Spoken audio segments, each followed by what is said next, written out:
Alhamdulillah, hari ni 14 Jun kita hadir ke tapak lama Maps. Okey, untuk rakyat-rakyat Malaysia ni, inilah pemandangan di Map sekarang. Map dah hilang dari radar, guys. Inilah Maps dulu. Aku datang sini untuk tengok sendiri kesan salah satu mercu tanda negeri Perak yang telah menjadi gajah putih dan hilang di telan zaman. Bismillahirrahmanirrahim. Wih.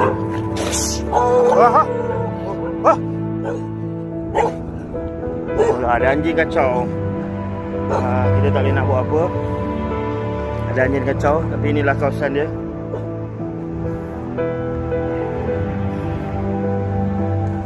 Berderau juga darah sebab anjing ni kacau. Ni kita tengok kawasan ni. Ni dulu trek ni.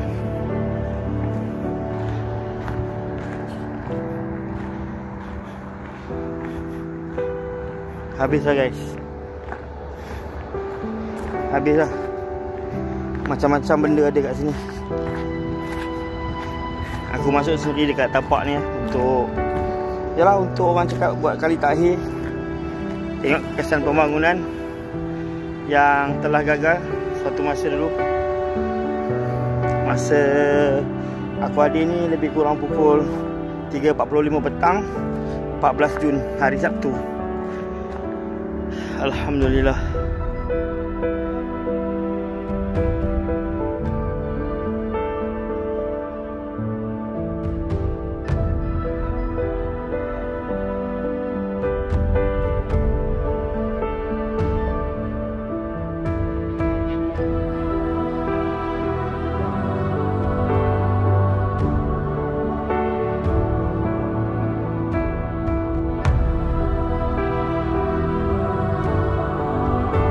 Itu highway. Kalau kita daripada highway lah kita tengok kan. Hari ni kita tengok dekat tapak dia sendiri. Kebetulan lalu. Jadi kita tengok sendiri lah apa yang terjadi. Allah.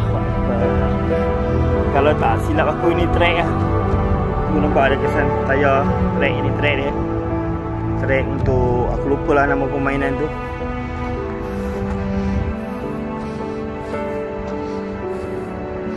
Alhamdulillah, akhirnya dapat juga hadir ke sini. Okey, jumpa lagi, guys.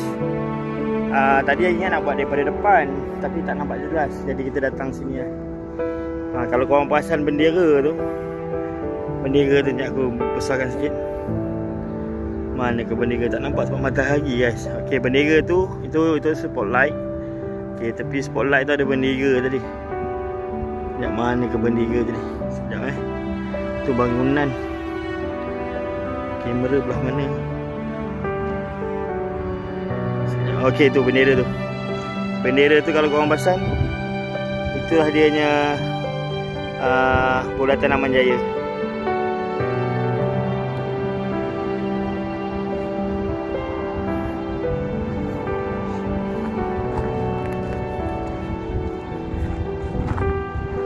Jom kita pulang. Kita tengok pula belah sana side daripada untuk Tasik tu, Jambatan Tasik.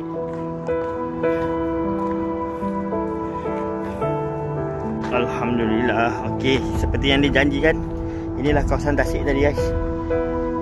Bagaimana keadaan di Tasik tadi? Tasik dekat map ni.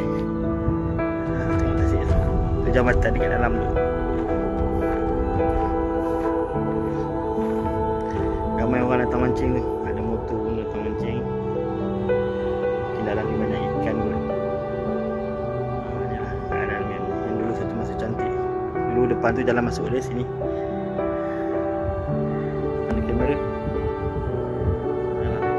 Okey, dia naik jambatan ni. Okey, aku pergi Maps. Inilah Maps.